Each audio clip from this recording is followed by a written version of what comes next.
बोलो भागवत भगवान की जय। श्रीमद् भागवत महापुराण चतुर्थी स्कंद 7वां अध्याय दक्ष यज्ञ की पूर्ति। श्री मैत्रेय जी कहते हैं, महाबाहु विदुर जी, ब्रह्मा जी के इस प्रकार प्रार्थना करने पर भगवान शंकर ने प्रसन्नता पूर्वक हंसते हुए कहा, सुनिए। श्री महादेव जी ने कहा, प्रजापति भगवान की माया से मोहित हुए दक्ष जैसे ना समझो के अपराध की ना तो मैं चर्चा करता हूँ ना याद ही। मैंने तो केवल सावधान करने के लिए उन्हें छोड़ा और थोड़ा सा दंड दे दिया। दक्ष प्रजापति का सिर जल गया, इसलिए उनका बकरे का सिर लगा दिया जाए। भगदेव मित्र देवता के नेत्रों से अपना यज्ञ भाग देखें। पूषा पिछा हुआ अन्न खाने वाले हैं, वे उसी यजमान के दांतों से भक्षण करें तथा अन्य सब देवताओं के अंग प्रत्यंग भी सब स्वस्थ हो जाएं, क्योंकि उन्होंने यज्ञ से बचे हुए पदार्थों को मेरा भाग निश्चित किया है। अगधर्व्यू आदि यज्ञों में से जिनकी भुजाएं टूट गई हैं, वे अश्वनी कुमार की भुजाओं से, और जिनके हाथ नष्ट हो गए वे पूषा के हाथों से काम करें, तथा प्रभु जी के बकरे की सी दाढ़ी मूछ हो जाए। श्री मैत्रेय जी कहते हैं, बस विदुर, तब भगवान शंकर के वचन सुनकर सब लोग प्रसन्न चित्त से धन्य धन्य कहने लगे। फिर सभी देवता और ऋषियों ने महादेव जी से दक्ष की यज्ञशाला में पधारने की प्रार्थना की, और तब ने ब्रह्मा जी को साथ लेकर वहाँ गए। वहाँ जैसा जैसा भगवान शंकर ने कहा था उसी प्रकार सब कार्य करके उन्होंने दक्ष की धड़कन यज्ञ पशु का सिर जोड़ दिया। सिर जुड़ जाने पर रुद्रदेव की दृष्टि पड़ते ही दक्ष तत्काल सोकर जागने के समान जी उठे और अपने सामने भगवान शिव को देखा। दक्ष का शंकर दो की कालिमा से कलुषित हृदय उनका दर्शन करने सत्कालीन सरोवर के स्वच्छ के समान हो गया। उन्होंने महादेव जी की स्तुति करनी चाहिए, किंतु अपनी मरी हुई बेटी सती का स्मरण हो आने से स्नेह उत्कंठा के कारण उनके नेत्रों में आंसू भर आए। उनके मुख से शब्द न निकल सका। प्रेम से बेहल परम बुद्धिमान प्रजापति ने जैसे तैसे अपने हृदय को आवेग को रोककर विशुद्ध भाव से भगवान शिव की स्तुति करनी आरंभ की।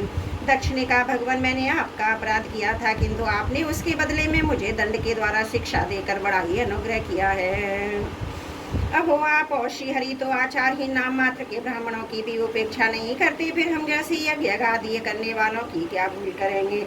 विभो, आपने ब्रह्मा होकर सबसे पहले आत्म तत्व की रक्षा के लिए अपने मुख से विद्या तप और व्रत आदि के धारण करने वाले ब्राह्मणों को उत्पन्न किया था। जैसे चरवाहा लाठी लेकर गौ की रक्षा करता है, उसी प्रकार आप उन ब्राह्मणों की सब विपत्तियों से रक्षा करते हैं। मैं आपके तत्व को नहीं जानता था, इसी से मैंने भरी सभा में आपको अपने वाग्बाणों से वेदा था, किंतु आपने मेरे इस अपराध का कोई विचार नहीं किया। मैं तो आप जैसे पूज्यतम महानुभावों का अपराध करने के कारण नरक आदि नीच लोकों में गिरने वाला था, परंतु आपने अपनी करुणा भरी दृष्टि से मुझे उबार लिया। आप भी आपको प्रसन्न करने योग्य मुझ में कोई गुण नहीं है, बस आप अपने ही उदारता पूर्वक बर्ताव से मुझ पर प्रसन्न हो। श्री मैत्रेय जी कहते हैं, आशुतोष शंकर से इस प्रकार अपना अपराध क्षमा कराकर दक्ष ने ब्रह्मा जी के कहने पर उपाध्याय ऋतुज आदि की सहायता से यज्ञ का आरंभ किया। तब ब्राह्मणों ने यज्ञ संपन्न करने के उद्देश्य से रुद्रगण संबंधी भूत पिशाचों के संसर्ग जनित दोष की शांति के लिए 3 पात्रों में विष्णु भगवान के लिए तैयार किए हुए पुरोडाश नामक चरु का हवन किया। विदुर जी उस हबी को हाथ में लेकर खड़े हुए। अधर्गियों के साथ अजमान दक्ष ने ज्यों ही विशुद्ध चित्त से श्री हरि का ध्यान किया, त्यों ही सहसा भगवान वहाँ प्रकट हो गए। बृहत एवं रथंतर नामक साम स्रोत जिनके पंख हैं, उन गरुड़ जी के द्वारा समीप लाए हुए भगवान ने 10 दिशाओं को प्रकाशित करती हुई अपनी अंग कांति से सब देवताओं को तेज हर लिया। उनके सामने उनकी कांति फीकी पड़ गई। उनका श्याम वर्ण था कमरों में और पीतम्बर सुशोभित था। सिर पर सूर्य के समान दे दीप्यमान मुकुट था। मुखमल भवनों के समान नीली अलकावली कांति में कुंडलों से शोभामान थी। कमर में सुवर्ण की गर्दनी तथा पीताम्बर सुशोभित था। उनके सुवर्ण आभूषण से विभूषित 8 भुजाएं थी, जो भक्तों की रक्षा के लिए सदा उद्यत रहती है। 8 भुजाओं में शंख पद्म चक्र बाण धनुष खदा खड़ग और ढाल लिए हुए थे। इन सब आयुधों के कारण वे फूले हुए कनेर के वृक्ष के समान जान पड़ते थे। प्रभु के हृदय में शिवस का चिन्ह था। सुंदर वन वाला सुशोभित थी। वे अपने उदार हास और लीला में कटाक्ष से सारे संसार को आनंदमग्न कर रहे थे। पार्षदगण दोनों ओर राजहंस के समान सफेद पंखे और छपर डुला रहे थे। भगवान के मस्तक पर चंद्रमा के समान शुभ्र छत्र शोभा दे रहा था। भगवान पधारे देखकर इंद्र, ब्रह्मा, महादेव जी आदि देवेश्वरों सहित समस्त देवता, गंधर्व और ऋषि आदि ने सहसा खड़े होकर उन्हें प्रणाम किया। उनके तेज से सबकी शांति फीकी पड़ गई, जिब्या लड़खड़ाने लगी, वे सबके सब सकपका गए और मस्तक पर अंजलि बांधकर भगवान के सामने खड़े हो गए। यद्यपि भगवान की महिमा शक्ति ब्रह्मा आदि की मति भी नहीं पहुंच पाती, तब भी भक्तों पर कृपा करने के लिए दिव्य रूप में प्रकट हुए हैं। श्री हरि की वे अपनी अपनी बुद्धि के अनुसार स्तुति करने लगे। सबसे पहले प्रजापति दक्ष एक उत्तम पात्र में पूजा की सामग्री ले नंद सुनंदादि पार्षदों से घिरे हुए प्रजापतियों के परम गुरु भगवान यज्ञेश्वर के पास गए और अति आनंदित हो विनीत भाव से हाथ जोड़कर प्रार्थना करते हुए प्रभु के शरणापन्न हुए।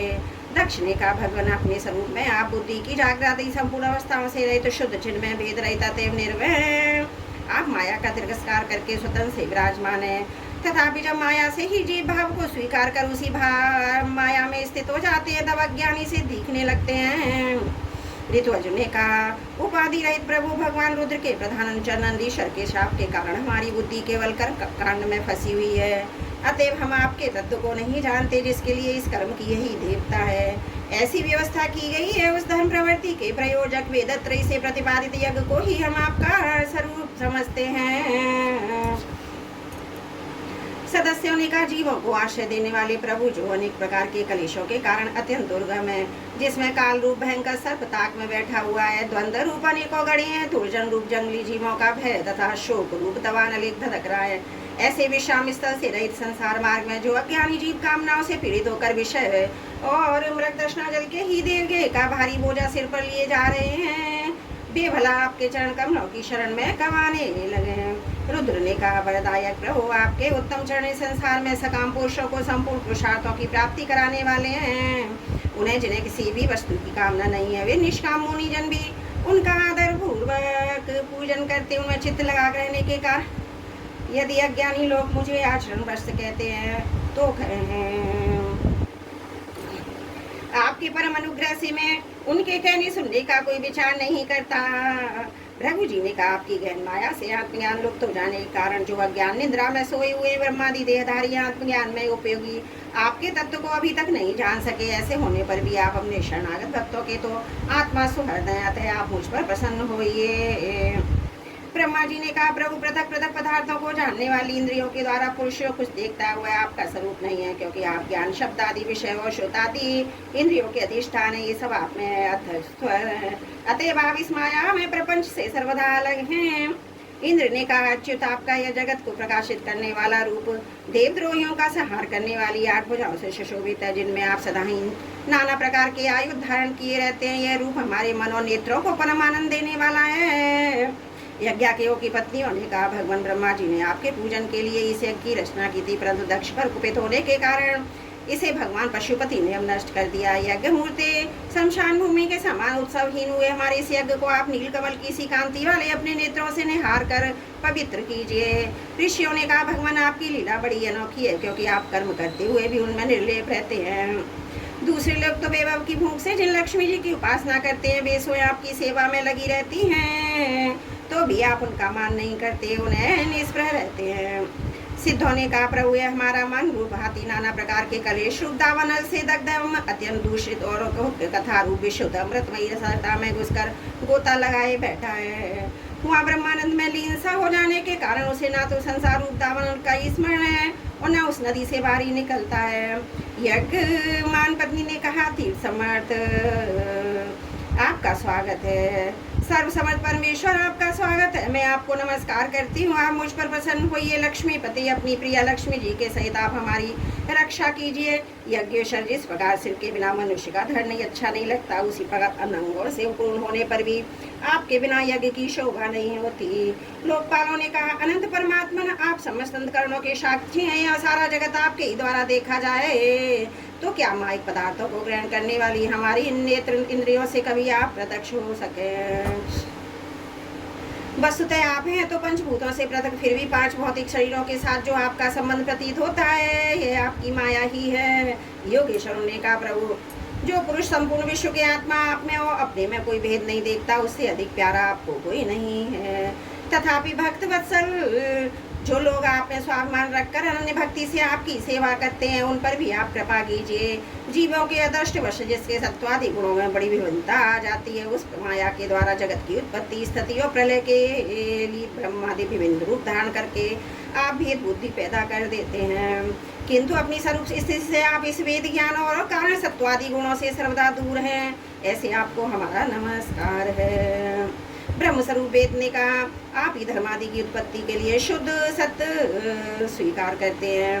साथ ही आप निर्गुण भी हैं, अतएव आपका तत्व ना तो मैं जानता हूँ, ना ब्रह्मादि कोई और ही जानते हैं। आपको नमस्कार है। अग्निदेव ने कहा, भगवान आपके ही तेज से प्रज्वलित होकर मैं शेष यज्ञों में देवताओं के साथ घृत मिश्रित हवि पहुँचाता हूँ। आप साक्षात यज्ञ पुरुष एवं यज्ञ की रक्षा करने वाले हैं। अग्निहोत्र दर्श, पौर्णमास, चातुर्मास और पशु सोम, ये 5 प्रकार के यज्ञ आपके ही स्वरूप हैं तथा आशव है। अस्तु षट यजी यजमाए बशट, इन प्रकार के यजुर् मंत्रों से आपका ही पूजन होता है। मैं आपको प्रणाम करता हूँ। देवताओं ने कहा, देव आप आदि पुरुष हैं। पूर्व कल्पांत होने पर अपने कार्य रूप इस प्रपंच को उदर में लीन कर अपने ही प्रलयकालीन जल के भीतर शेषनाग की उत्तम शैया पर शयन किया था। आपके आध्यात्मिक स्वरूप का जनलोक आदिवासी सिद्धगण भी अपने हृदय में चिंतन करते हैं। अहो, वही आज हमारे नेत्रों के विषय होकर अपने भक्तों की रक्षा कर रहे हैं। गंधर्वों ने कहा, देव मरीचि और ऋषि और ही ब्रह्मा इंद्र और रानी देवतागण आपके असंख्य भी अंश हैं। महत्तम ये संपूर्ण विश्व आपकी खेल की सामग्री है। नाथ, ऐसे आपको हम सर्वदा प्रणाम करते हैं। विद्याधरों ने कहा, प्रभु परम पुरुषार्थ की प्राप्ति के साधन रूप इस मानव देव को पाकर भी जीव आपकी माया से मोहित होकर इसमें मैं मेरेपन का अभिमान कर लेता है। फिर वह दुर्बुद्धि अपने आत्मियों से तिरस्कृत होने पर भी असद विषयों की लालसा करता है। किंतु ऐसी अवस्था में भी जो आपके कथा अमृत का सेवन करता है, वह अंतकरण के मोह को सर्वदा त्याग देता है। ब्राह्मणों ने कहा, भगवान आप ही यज्ञ, आप ही हवि है, आप ही अग्नि है, स्वयं आप ही मंत्र हैं, आप ही सोदाय कुशा यज्ञ पात्र है, आप ही सदस्य ऋतुज यजमान, उनकी धर्मपत्नी देवता अग्निहोत्र स्वदा सोम रस घृत पशु हैं।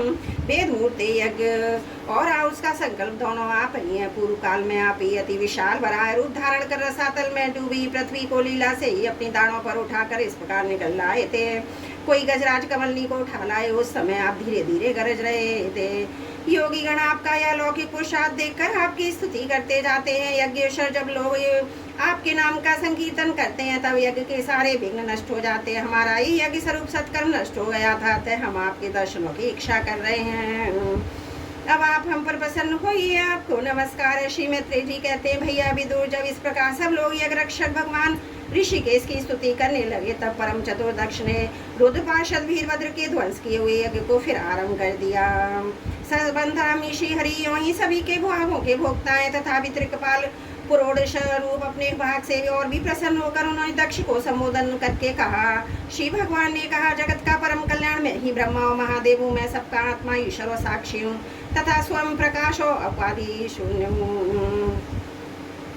विप्रवर अपनी त्रिगुणात्मिक माया को स्वीकार करके मैं ही जगत की रचना पालन संहार करता रहता हूँ। मैंने ही उन कर्मों के अनुरूप ब्रह्मा विष्णु शंकर ये नाम धारण किए हैं। ऐसा तो भेद रहित विशुद्ध पर ब्रह्म स्वरूप में ही, उसी में ज्ञानी पुरुष ब्रह्मा रुद्र तथा समस्त बीजों को समस्त जीवों को विभिन्न रूप से देखता हूँ। इस प्रकार मनुष्य अपने सिरों हाथ आदि अंगों में ये मुझसे भिन्न है, ऐसी बुद्धि कभी नहीं करता। उसी प्रकार मेरा भक्त प्राणी मात्र को मुझसे भिन्न नहीं देखता। ब्रह्मन हम ब्रह्मा विष्णु और महेश्वर तीनों स्वरूप एक ही हैं। हम ही संपूर्ण जीव रूप हैं। अतः जो हमसे भी कुछ भी भेद नहीं देखता, वही शांति प्राप्त करता है। श्री मैत्रेय जी कहते हैं, भगवान के इस प्रकार आज्ञा देने पर प्रजापतियों के नायक दक्ष ने उनका त्रिकाल यज्ञ के द्वारा पूजन करके फिर अंगभूत और प्रधान दोनों प्रकार के यज्ञों से अन्य सब देवताओं का अर्चन किया। फिर एकाग्रचित्त हो भगवान शंकर का यज्ञ शेष रूप उनके भाग से यजन किया और समाप्ति में किए जाने वाले उदबसान नामक कर्म से अन्य सोममयी एवं दूसरे देवताओं का यजन कर यज्ञ का संहार किया। अंत में ऋतुवजों के सहित अपभृत स्नान किया। फिर उन्हें अपने पुरुषार्थ से ही सब प्रकार की सिद्धियां प्राप्त थी। उन दक्ष प्रजापति को तुम्हारी सदा धर्म में बुद्धि रही, ऐसा आशीर्वाद देकर सब देवता स्वर्लोक को चले गए।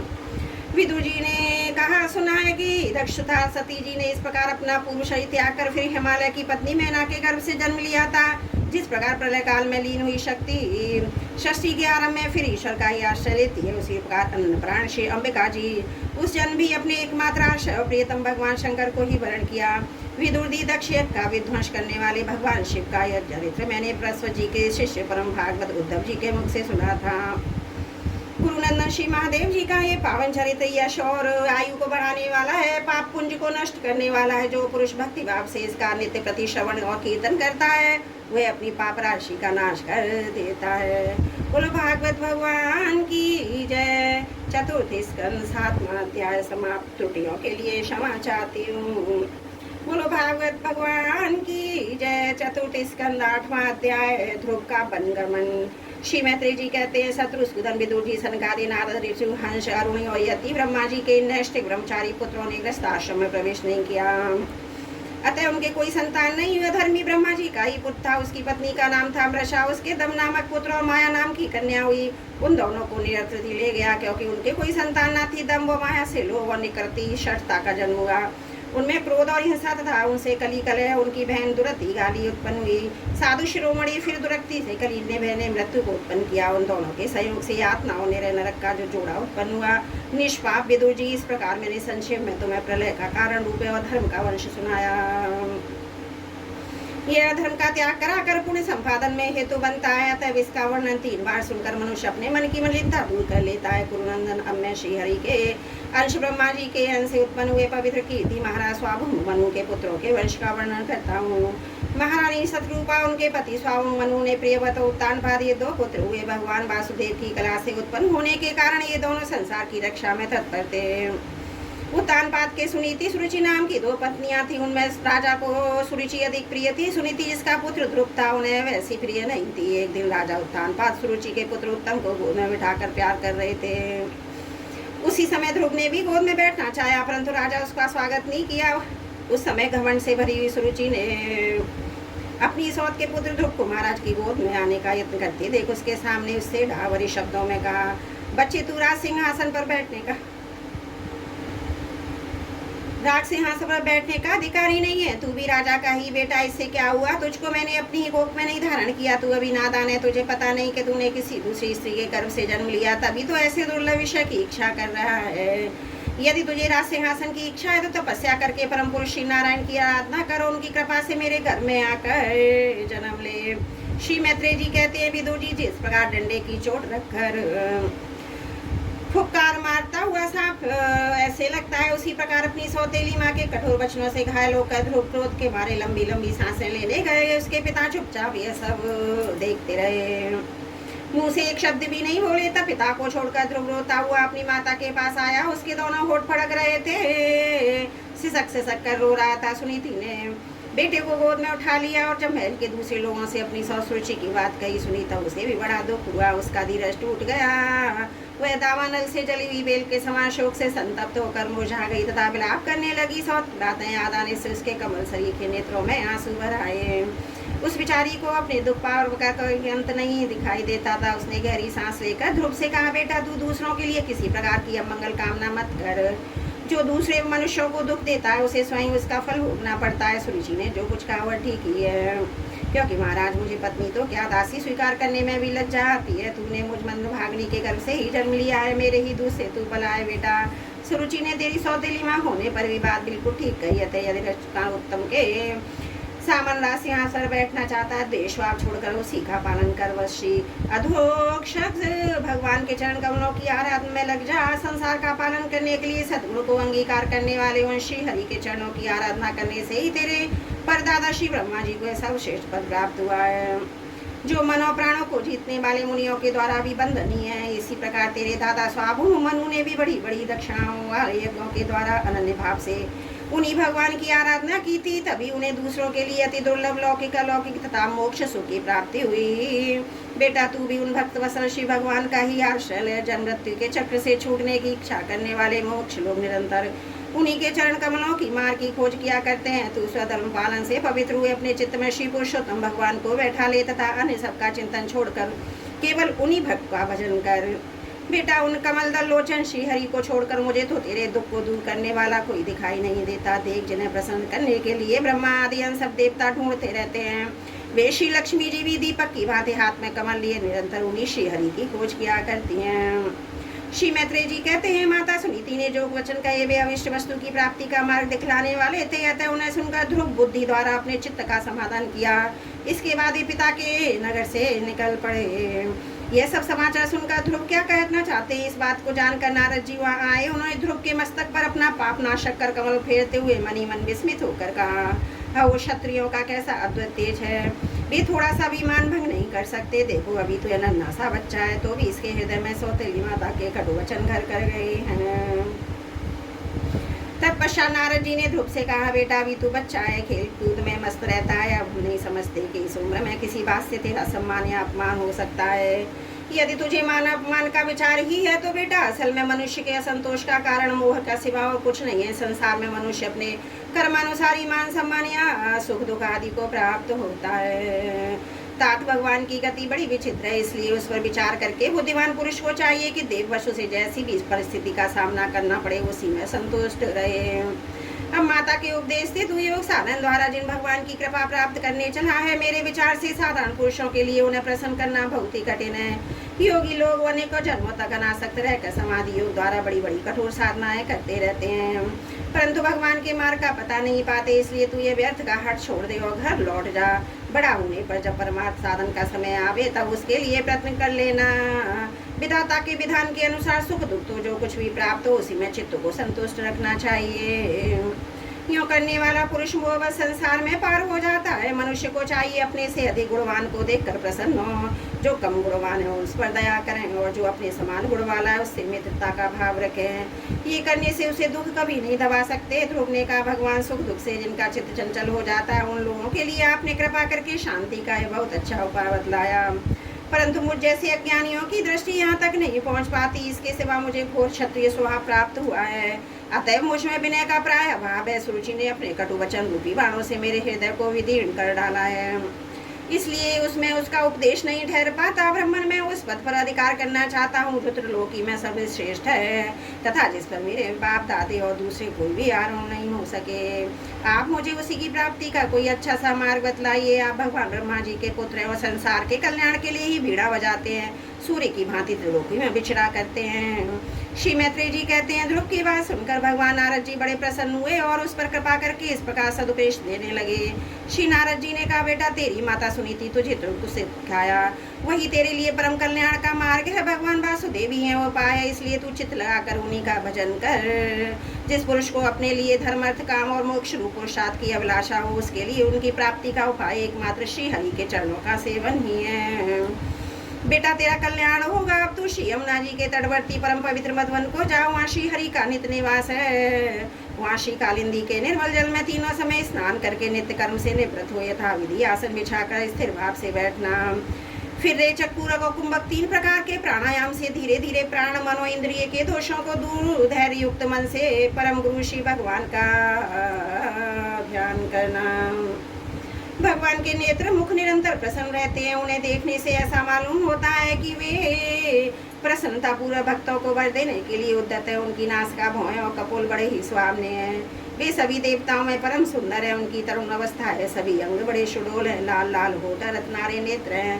वे प्रणतजनों का आश्रय देने वाले अपार सुखदायक शरणागत वत्सल और दया के समुद्र हैं। उनके बक्षे स्थल पर श्री वत्स का चिन्ह है। उनका शरीर सजल जलधर के समान श्याम वर्ण है। वे परम पुरुष श्याम सुंदर गले में बनमाला धारण किए हुए हैं। उन्हीं की 4 भुजाओं में शंख चक्र गदा और पद सुशोभित हैं। उनके अंग प्रत्यंग किरीट कुंडल के और कंकड़ आदि आभूषण से भूषित हैं। गला कौस्तुभ मणि की भी शोभा बढ़ा रहा है। शरीर में रेशमी पीताम्बर है। उनके कटी प्रदेश में कंचन की करदनी और चरणों में सुवर्णपुर पैंजनी सुशोभित है। भगवान का स्वरूप बड़ा ही दर्शनीय, शांत और मन को आनंद करने वाला है। जो लोग प्रभु का मानस पूजन करते हैं उनके अंतकरण में वे भगवान हृदय कमल की कर्णिका पर अपने नख मणिमंडित मनोहर पादर बिंदों को स्थापित करके विराजते हैं। इस प्रकार धारणा करते करते जब स्थिर और एकाग्र हो जाओ तब उन वरदायक प्रभु का मन ही मन इस प्रकार ध्यान करें। वे मेरी अनुराग भरी दृष्टि से निहारते हुए मंद मंद मुस्कुरा रहे हैं। भगवान की मंगलमयी मूर्ति का इस प्रकार निरंतर ध्यान करने से मन शीघ्र ही परमानंद में डूबकर तल्लीन हो जाता है और फिर वहां से लौटता नहीं। राजकुमार इस ध्यान के साथ जिस परम गुरु मंत्र का जप करना चाहिए वह भी बतलाता है। सुन, इसका 7 रात जप करने से मनुष्य आकाश में विचरने वाले सिद्धों का दर्शन कर सकता है। वह मंत्र है ओम नमो भगवते वासुदेवाय। किस देश और किस काल में कौन वस्तु उपयोगी है इसका विचार करके बुद्धिमान पुरुष को इस मंत्र के द्वारा तरह तरह की सामग्रियों से भगवान की द्रव्यमयी पूजा करनी चाहिए। प्रभु का पूजन विशुद्ध जल, पुष्प माला, जंगली मूल और फलादि पूजा में बीथ ध्रुवादि अंकुर वन में ही प्राप्त होने वाले बलकल वस्त्र और उनकी प्रेयसी तुलसी से करना चाहिए। यदि शिला आदि की मूर्ति मिल जाए तो उसमें, नहीं तो पृथ्वी या जल आदि में ही भगवान की पूजा करें। सर्वदा संयचित, मननशील, शांत और मौन रहे तथा जंगली फल फूल आदि का परिमित आहार करें। जिसके सिवा पूर्ण कीर्ति श्री हरि अनिर्वचनीय माया के द्वारा अपनी इच्छा से अवतार लेकर जो मनोहर चरित्र करने वाले हैं उनका मन ही मन चिंतन करें। प्रभु की पूजा के लिए जिन जिन उपचारों का विधान किया गया है उन्हें मंत्र मूर्ति श्री हरि को 12 अक्षर मंत्र के द्वारा ही अर्पण करें। इस प्रकार जब हृदय स्थित हरि का मन, वाणी और शरीर से भक्ति पूर्वक पूजन किया जाता है तब वे निश्चल भाव से भली भांति भजन करने वाले अपने भक्तों के भाव को बढ़ा देते हैं। उन्हें उनकी इच्छा के अनुसार धर्म, अर्थ, काम, मोक्ष और कल्याण प्रदान करते हैं। यदि उपासक को इंद्रिय संबंधी भोगों से बैराग हो गया हो तो मोक्ष प्राप्ति के लिए अत्यंत भक्ति पूर्वक अवच्छनीय भाव से भगवान का पूजन करें। श्री नारद जी से इस प्रकार उपदेश पाकर राजकुमार ध्रुव ने परिक्रमा करके उन्हें प्रणाम किया। तदनंतर उन्होंने भगवान के चरण चिन्हों से अंकित परम पवित्र मधुवन की यात्रा की। ध्रुव के तपोवन की ओर चले जाने पर नारद जी महाराज उत्तानपाद के महल में पहुंचे। राजा ने उनकी यथायोग उपचारों से पूजा की। तब उन्होंने आराम से आसन पर बैठकर राजा से पूछा। श्री नारद जी ने कहा, राजन, तुम्हारा मुख सूखा हुआ है, तुम बड़ी देर से किस सोच विचार में पड़े हो। तुम्हारे धर्म, अर्थ और काम में से किसी की कोई कमी नहीं आ गई है।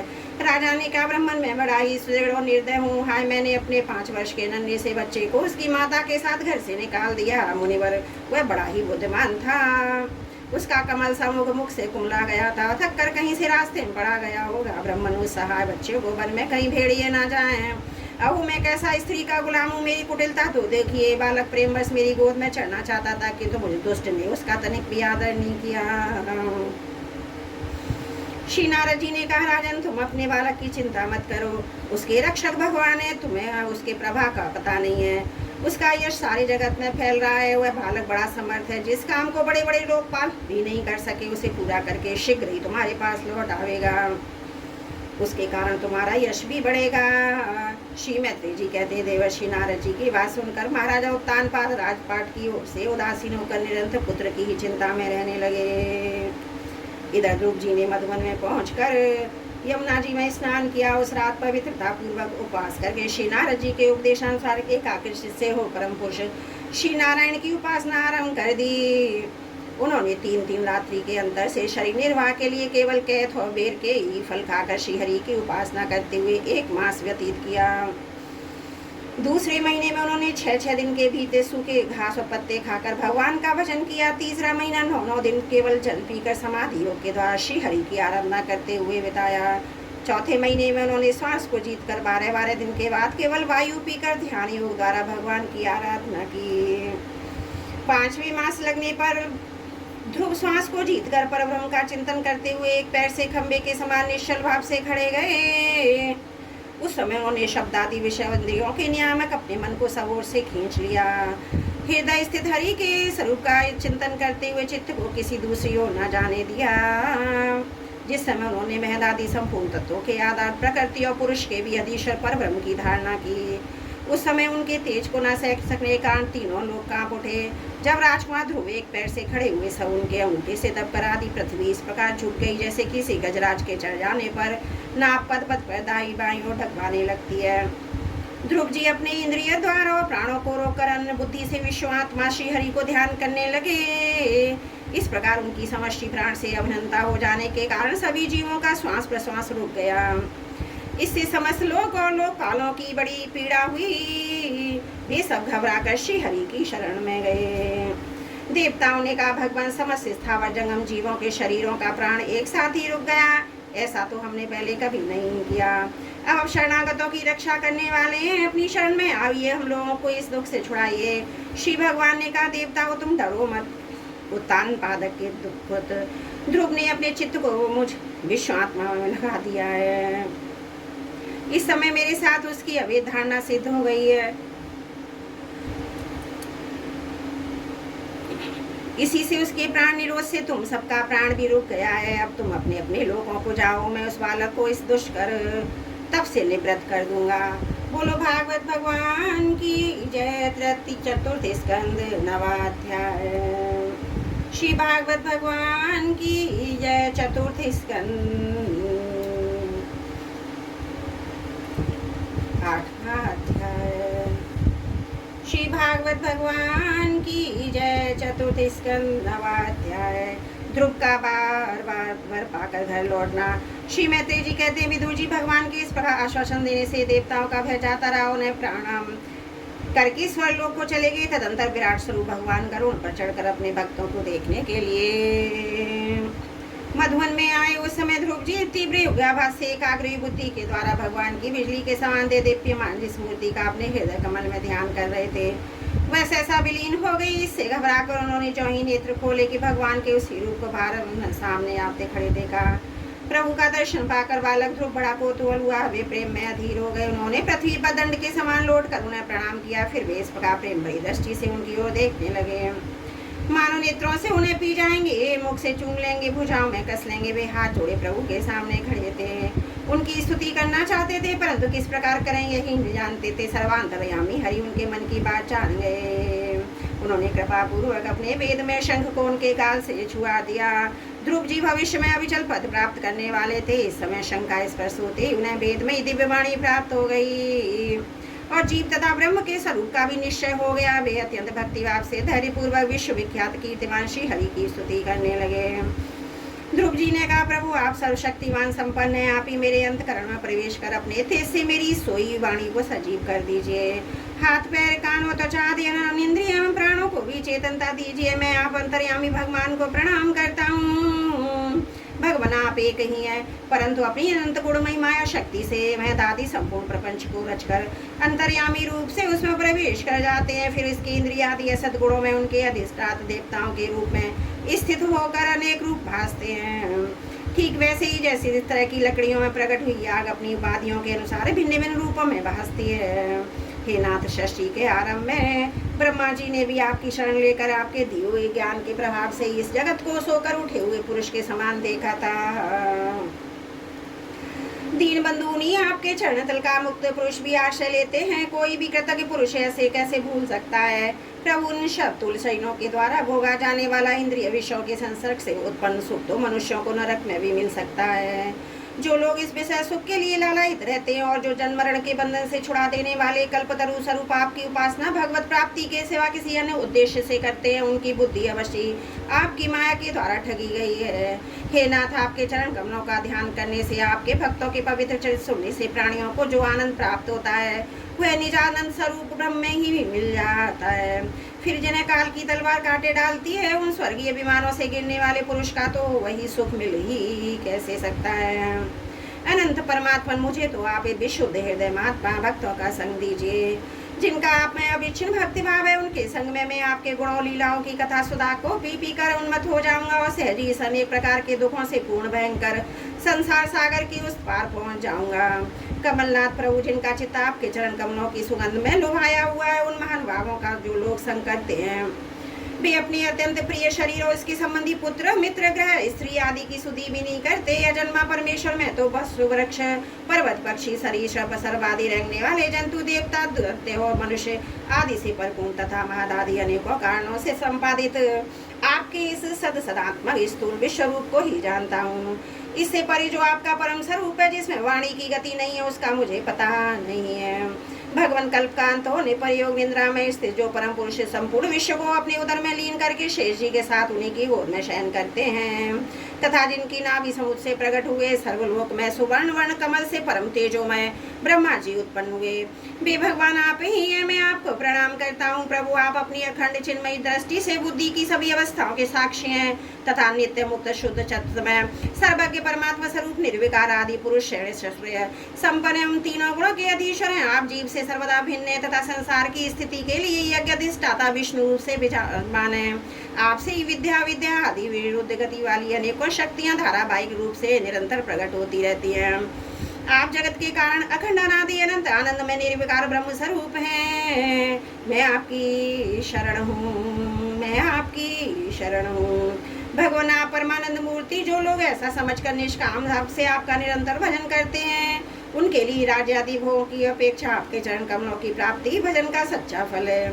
स्वामी यद्यपि बात ऐसी है तो भी गौ जैसे ही उनके तुरंत जन्मे हुए बछड़े को दूध पिलाती व्याघ्र आदि से बचाती रहती है, उसी प्रकार आप भी भक्तों पर कृपा करने के लिए निरंतर विकल रहने के कारण हम जैसे सगाम जीवों की कामना पूर्ण करके उनकी संसार भय से रक्षा करते हैं।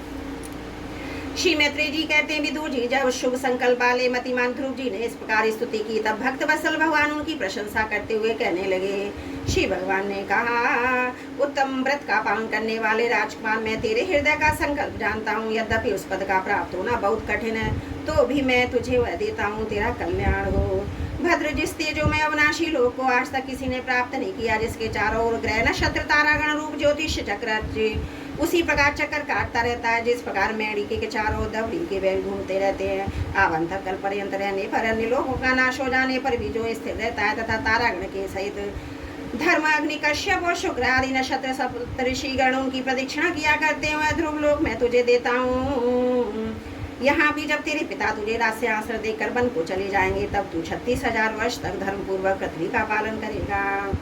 तेरी इंद्रियों की शक्ति जो की त्यों बनी रहेगी। आगे चलकर किसी समय तेरा भाई उत्तम शिकार खेलता हुआ मारा जाएगा, तब उसकी माता सुरुचि पुत्र प्रेम में पागल होकर उसमें वन में खोजती हुई दावानल में प्रवेश कर जाएगी। यज्ञ मेरी प्रिय मूर्ति है, तू अनेकों बड़ी बड़ी दक्षिणाओं वाले यज्ञों के द्वारा मेरा यजन करेगा।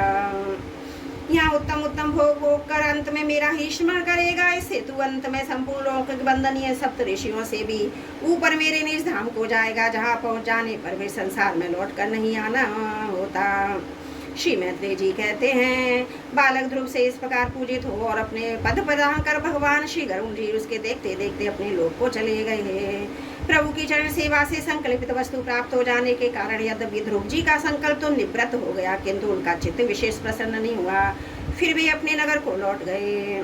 विदुर जी ने पूछा, ब्रह्मन मायापति शिवर परम पद तो अत्यंत दुर्लभ है और मिलता भी उनके चरण कमलों की उपासना से ही है।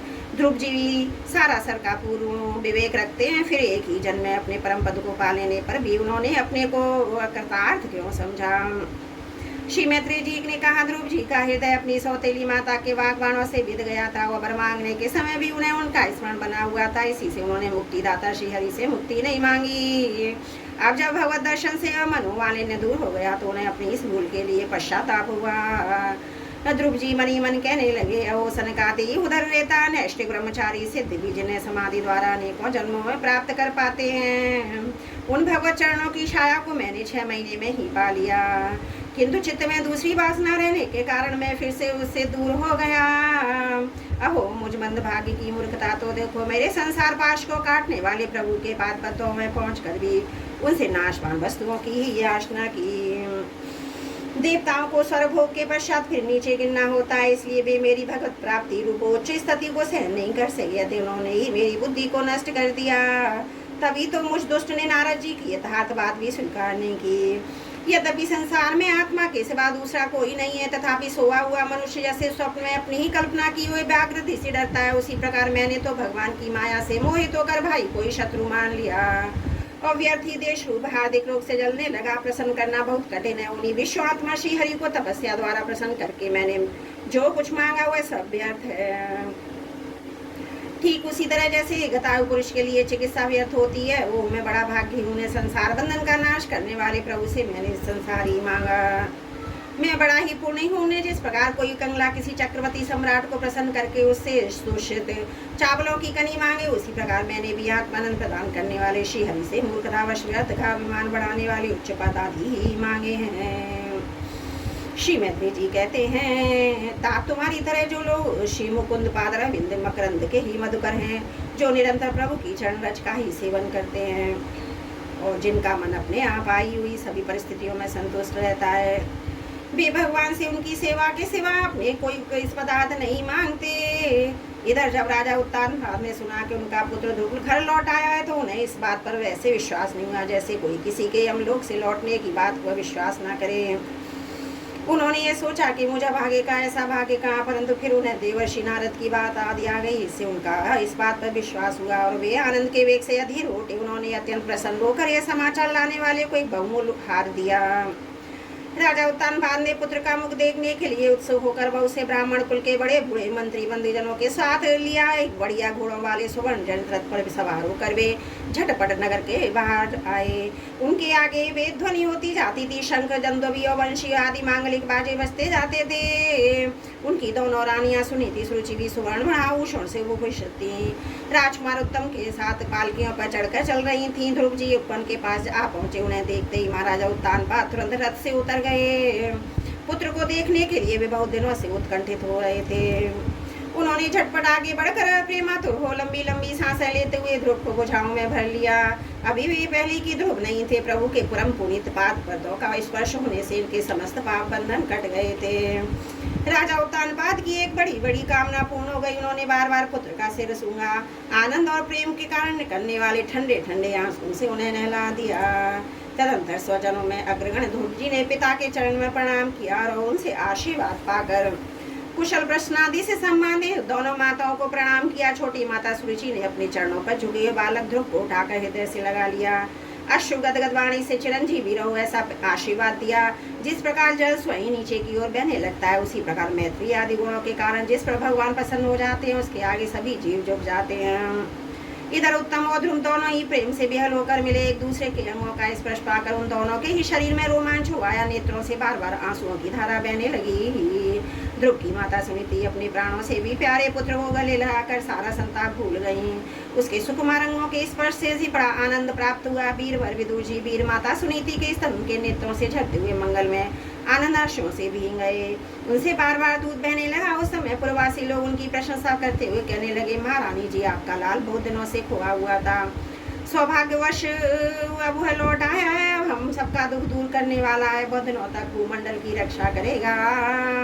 आपने अवश्य शरणागत भयभंजन श्री हरि की उपासना की है। उसका निरंतर ध्यान करने वाले धीर पुरुष परम दुर्जय मृत्यु को भी जीत लेते हैं। विदुर जी इस प्रकार जब भी लोग ध्रुव के प्रति अपना लाड़ प्यार प्रकट कर रहे थे, उसी समय उन्हें भाई उत्तम के सहित हथनी पर चढ़ाकर महाराजा उत्तानपाद ने बड़े हर्ष के साथ राजधानी में प्रवेश किया। उस समय सभी लोग उनके भाग्य की बड़ाई कर रहे थे। नगर में जहाँ जहाँ मगर आकार के सुंदर दरवाजे बनाए गए थे तथा फल फूलों के गुच्छों के सहित केले के खंभे सुपारी के पौधे सजाए गए थे। द्वार द्वार पर दीपक के सहित जल के कलश रखे हुए थे और आम के पत्रों पुष्पमाला और मोती की लड़ियों से सुसज्जित थे।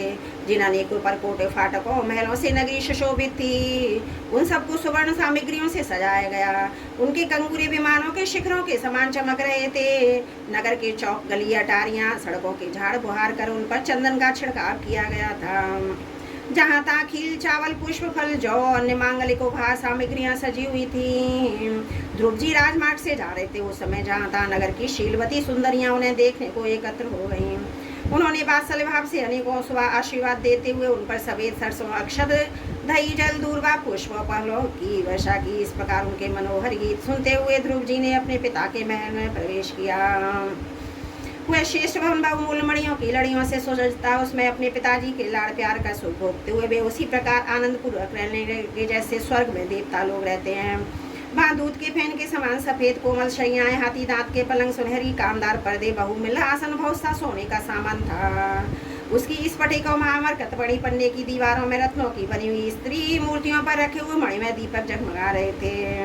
उस महल के चारों ओर अनेक जाति के दिव्य वृक्षों से सुशोभित उद्यान थे, जिनमें नर और मादा पक्षियों का कलरव था, मतलब भौरों का गुंजार होता रहता था। उन बगीचों में बेदुर मणि पुखराज की सीढ़ियों से सुशोभित बावलियां भी थीं। लाल नीले सफेद रंग के कमल खिले रहते थे। हंस कारण छकवा सारस आदि पक्षी क्रीड़ा करते रहते थे।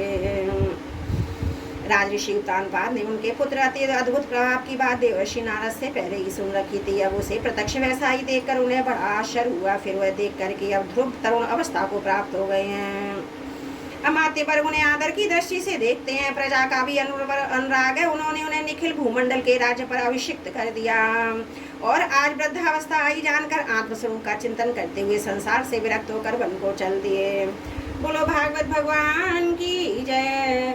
चतुर्थ स्कंद 9वां अध्याय समाप्त। त्रुटियों के लिए क्षमा प्रार्थी हूँ। बोलो भागवत भगवान की जय। चतुर्थ स्कंद 10वां अध्याय। उत्तम का मारा जाना, ध्रुव का यक्षों के साथ युद्ध।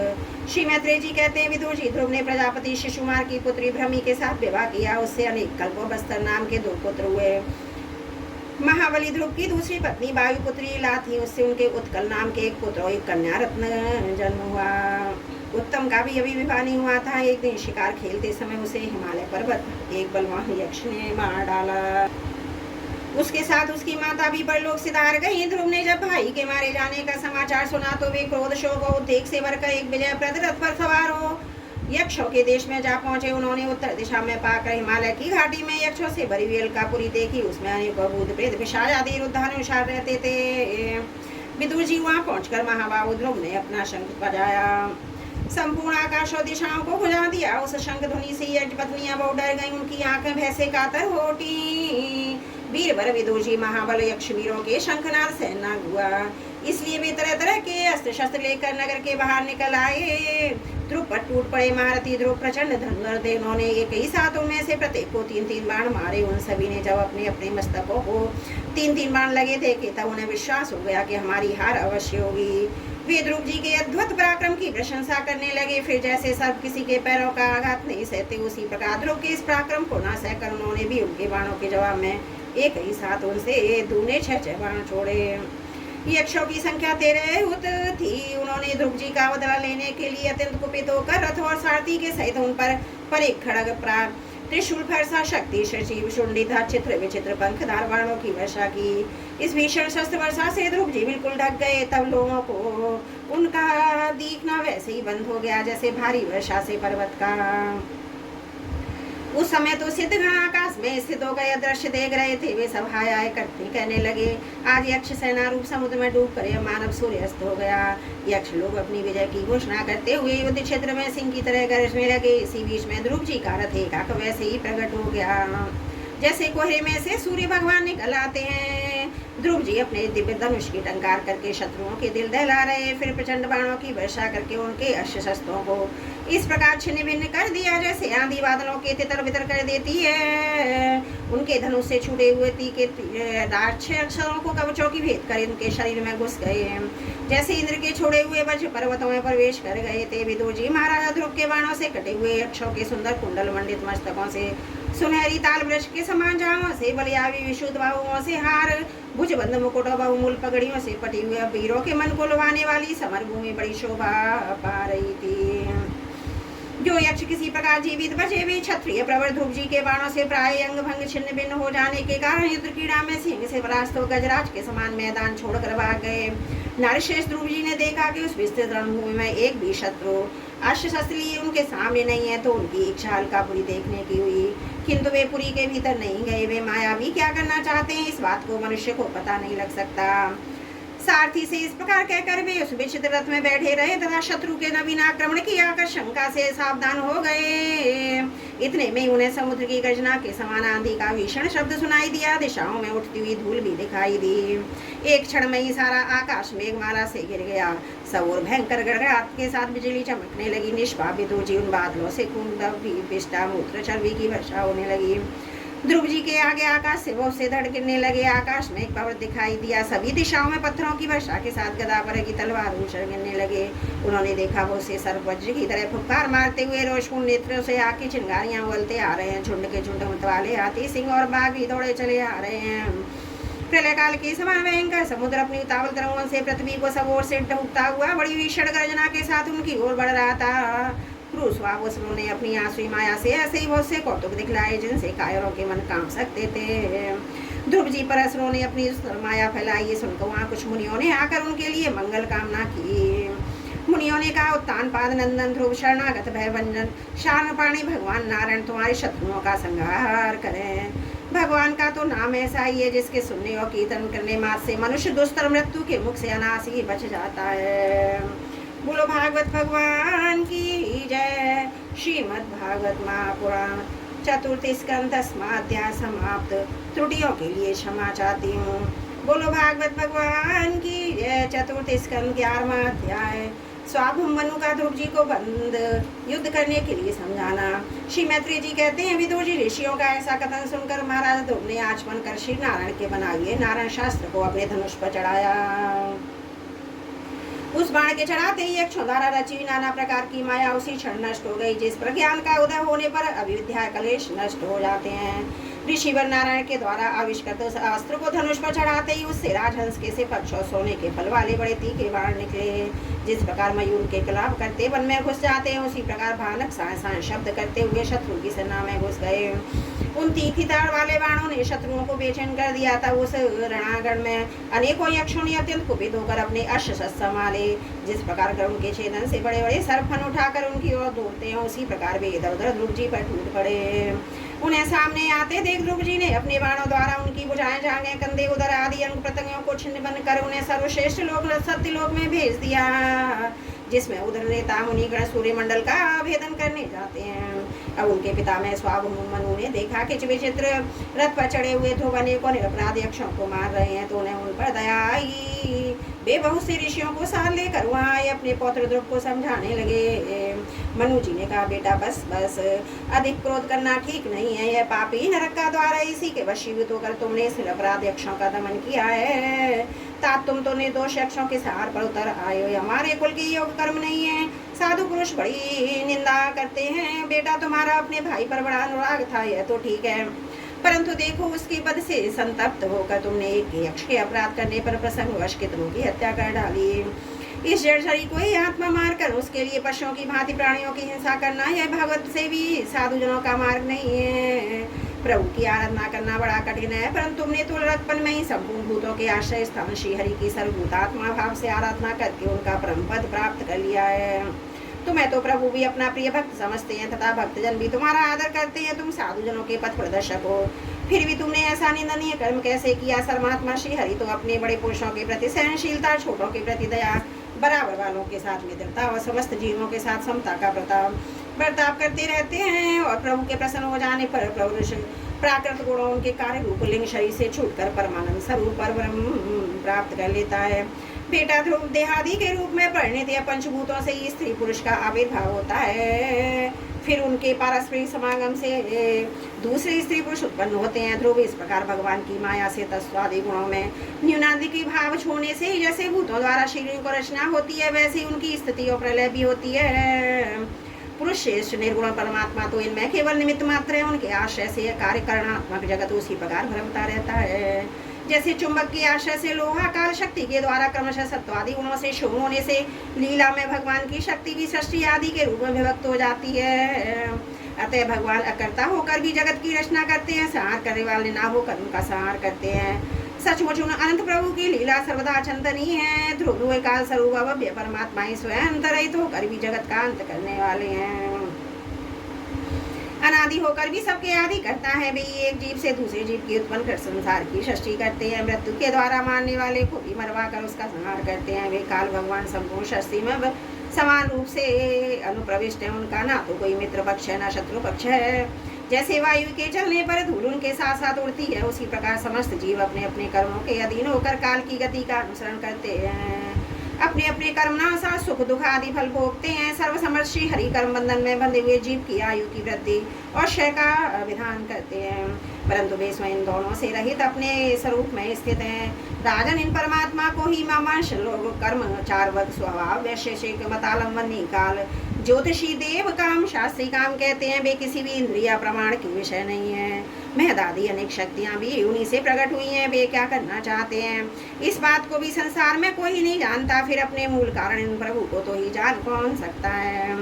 बेटा, ये कुबेर के अनुचर तुम्हारे भाई को मानने वाले नहीं है, क्योंकि मनुष्य के जन्म मरण का वास्तविक कारण तो ईश्वर है। एकमात्र वही संसार को रचता पालता नष्ट करता है, किंतु अहंकार शून्य होने के कारण इसके गुणों कर्मों में सदा निर्लेप रहता है। बेसंभू प्राणियों के अंतरात्मा नियंता रक्षा करने वाले प्रभु ही अपनी माया शक्ति से युक्त होकर समस्त जीवों का सृजन पालन और संहार करते हैं। जिस प्रकार नाक में नकेल पड़े हुए बैल अपने मालिक का बोझा ढोते रहते हैं, उसी प्रकार जगत की रचना करने वाले ब्रह्मादि भी नाम रूप डोरी से बंधे हुए उन्हीं की आज्ञा का पालन करते हैं। वे भक्तों के लिए मृत्यु रूप, भक्तों के लिए अमृत रूप है। संसार के एकमात्र आश्रय है, तात तुम सब प्रकार उन्हीं परमात्मा की शरण लो। तुम 5 वर्ष की अवस्था में अपनी सौतेली माता के बागवानों से मर्माहत होकर माँ की गोदी छोड़कर वन को चले गए। वह तपस्या द्वारा जिन ऋषिकेश भगवान की आराधना करके तुमने त्रिलोकी से ऊपर ध्रुपद प्राप्त किया, और जो तुम्हारे बैर भावहीन सरल हृदय में वात्सल्यवश विशेष रूप से विराजमान हुए थे, उन निर्गुण अद्वितीय अविनाशी और नित्य मुक्त परमात्मा को आध्यात्म दृष्टि से अपने अंतकरण में ढूंढो। उनमें ये भेदभाव में प्रपंच न होने पर भी प्रतीत हो रहा है।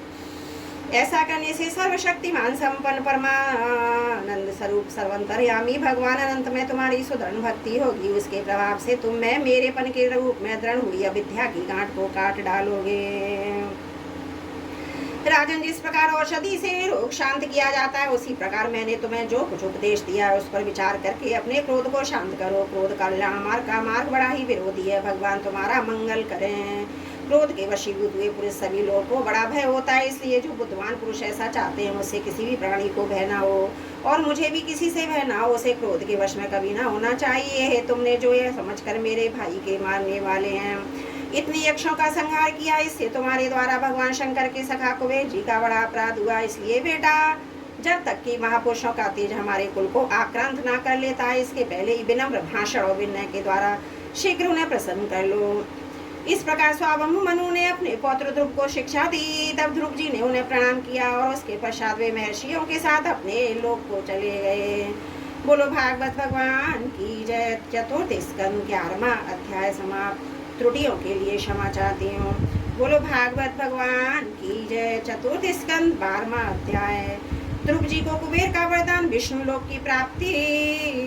श्री मैत्री जी कहते हैं, विदुर जी, ध्रुव का क्रोध शांत हो गया और वे यक्षों के वश से निवृत्त हो गए। वे जानकर भगवान कुबेर वहाँ आए।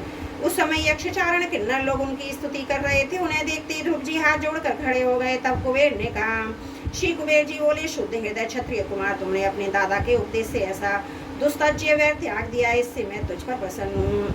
वास्तव में न तुमने यक्षों का मारा है, न यक्षों ने तुम्हारे भाई को। समस्त जीवों की उत्पत्ति और विनाश का कारण तो एकमात्र काल ही है। ये मैं तू और ये मिथ्या बुद्धि जो जीव को अज्ञान व स्वप्न के समान शरीर आदि को भी आत्मा मानने वाले उत्पन्न होती है, इसी से मनुष्य को बंधन एवं दुखादि विपरीत अवस्थाओं की प्राप्ति होती है। ध्रुव, अब तुम जाओ, भगवान तुम्हारा मंगल करें। तुम संसार पाश से मुक्त होने के लिए सब जीवों में समदृष्टि रखकर सर्वभूतात्मा भगवान श्री हरि का भजन करो। वे संसार पाश का छेदन करने वाले हैं तथा संसार की उत्पत्ति आदि के लिए अपनी त्रिगुणात्मिका माया शक्ति से युक्त होकर भी वास्तव में उससे रहित हैं। उनके चरण कमल ही सबके लिए भजन करने योग्य है। प्रिया, पर हमने सुना है तुम सर्वदा भगवान कमलनाथ के चरण कमलों के समीप रहने वाले हो, इसलिए तुम अवश्य वर पाने होगो। ध्रुव, तुम जैसा वर की इच्छा हो, मुझसे निसंकोच एवं निशंक होकर वर मांग लो। श्री मैत्री जी कहते हैं, विदुर जी, यक्षराज कुबेर ने जब इस प्रकार वर मांगने के लिए आग्रह किया, तब महाभागवत समामति ध्रुव जी ने उनसे यही मांगा, मुझे श्रीहरि की अखंड स्मृति बनी रहे, जिससे मनुष्य सहजी सुस्तर संसार सागर को पार कर जाता है। ईड़ा बिड़ा के पुत्र कुबेर जी ने बड़े प्रसन्न मन से उन्हें भगवत स्मृति प्रदान की। फिर उनके देखते ही देखते वे अंतर ध्यान हो गए। इसके पश्चात ध्रुव जी अभी अपनी राजधानी को लौट आए। वहाँ रहते हुए उन्होंने बड़ी बड़ी दक्षिणा वाले यज्ञों से भगवान यज्ञ पुरुष की आराधना की। भगवान की द्रव्य क्रिया, देवता संबंधी समस्त कर्म और उसके फल भी कर्म फल के दाता भी हैं। सर्वोपाधि शून्य सर्वात्मा श्री अच्युत में प्रबल वेग युक्त भक्ति भाव रखते हुए ध्रुव जी अपने में और समस्त प्राणियों में सर्वव्यापक श्री हरि को ही विराजमान देखने लगे। ध्रुव जी बड़े ही शील संपन्न ब्राह्मण भक्त दीन वत्सल धर्म मर्यादा के रक्षक थे। उनकी प्रजा उन्हें साक्षात पिता के समान मानती थी। इस प्रकार तरह तरह के ऐश्वर्य भोग से पूर्ण का और भोगों के त्याग पूर्व यज्ञ आदि कर्मों के अनुष्ठान से पाप का क्षय करते हुए उन्होंने 36,000 वर्ष तक पृथ्वी का शासन किया। जितेंद्रिय महात्मा ध्रुव ने इसी तरह अर्थ, धर्म और काम के संपादन में बहुत से वर्ष बिताकर अपने पुत्र उत्कल को राज सिंहासन पर सौंप दिया। इस संपूर्ण दृश्य प्रपंच को अविद्या रहित स्वप्न गंधर्व नगर के समान माया से अपने में ही कल्पित मानकर और समझकर कि मेरे शरीर, स्त्री, पुत्र, सेना, भरा पूरा खजाना, जनाने, महल, सुरभि, विहार, भूमि, समुद्र पर्यंत भूमंडल का राज, ये सभी काल के गाल में पड़े हुए हैं। वे बद्रिका आश्रम को चले गए। वहाँ उन्होंने पवित्र जल में स्नान कर इंद्रियों की विशुद्ध शांति किया। फिर स्थिर आसन से बैठकर प्राणायाम द्वारा वायु को वश में किया। तदंतर मन के द्वारा इंद्रियों को भावेशों से हटाकर मन को भगवान के स्थूल विराट स्वरूप में स्थिर कर दिया। उसी विराट स्वरूप का चिंतन करते करते वे अंतर ध्यान और ध्येय के भेद से शून्य निर्विकल्प समाधि में लीन हो गए।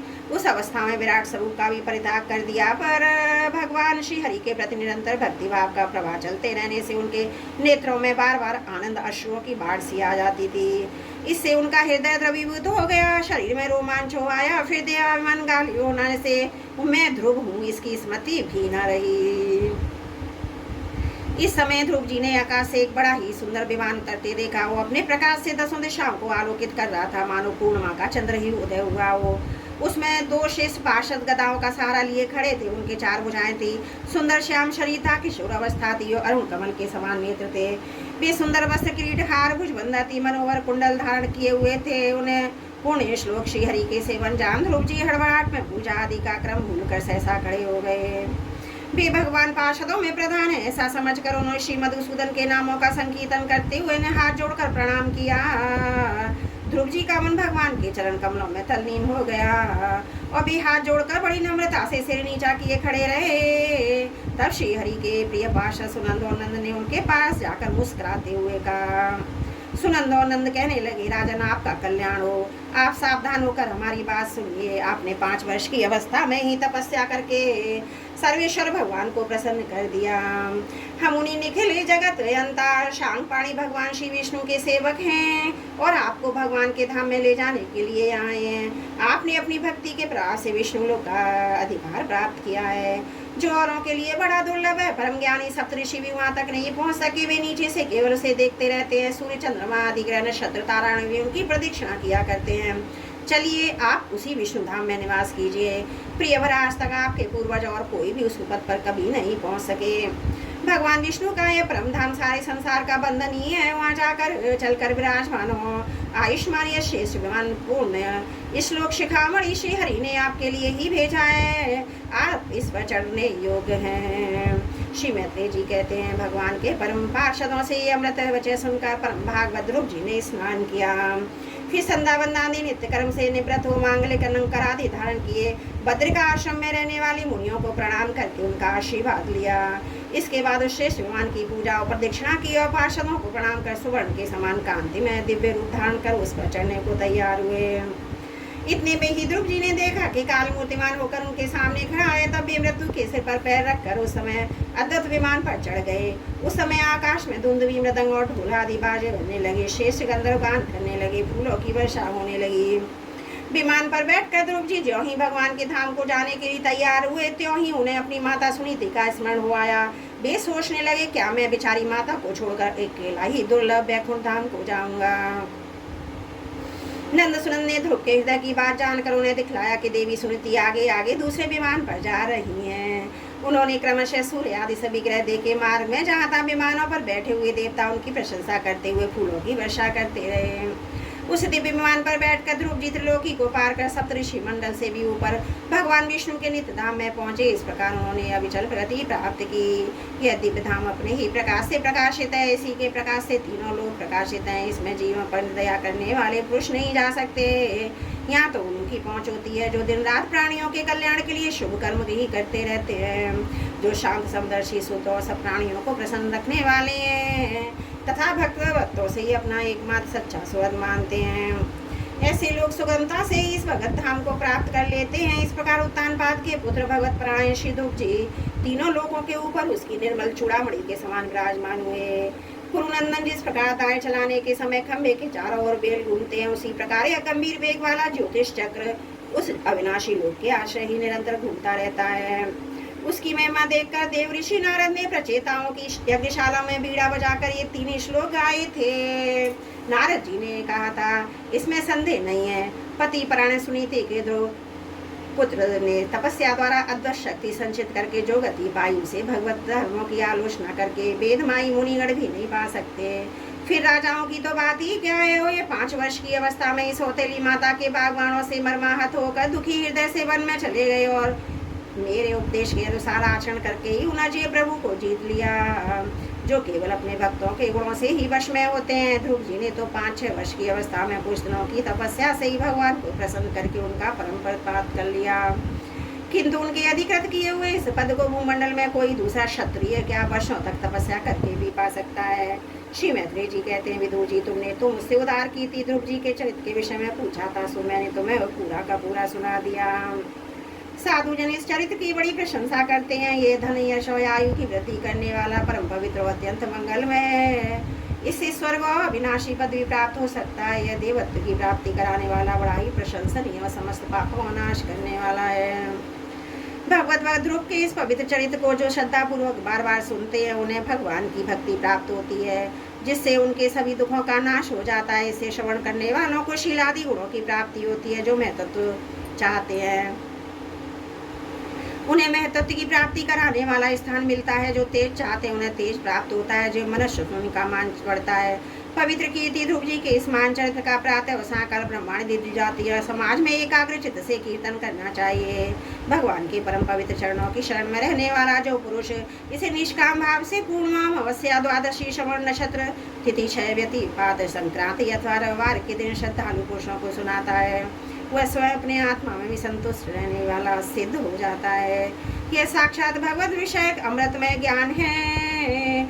जो लोग भगवत मार्ग के स्मर्मक से अनभिज्ञ हैं, उन्हें जो कोई इसे प्रदान करता है उसे 3 वत्सल कृपालु पुरुष पर देवता अनुग्रह करते हैं। ध्रुव जी के कर्म सर्वत्र प्रसिद्ध और पवित्र है। वे अपनी बाल्यावस्था में ही माता के गौ खिलौने को मोह छोड़कर श्री विष्णु भगवान की शरण में चले गए थे। कुरुनंदन उनका यह पवित्र चरित्र मैंने तुम्हें सुनाया। बोलो भागवत भगवान की जय। चतुर्थ स्कंद 12वां अध्याय समाप्त। त्रुटियों के लिए क्षमा प्रार्थी हूँ।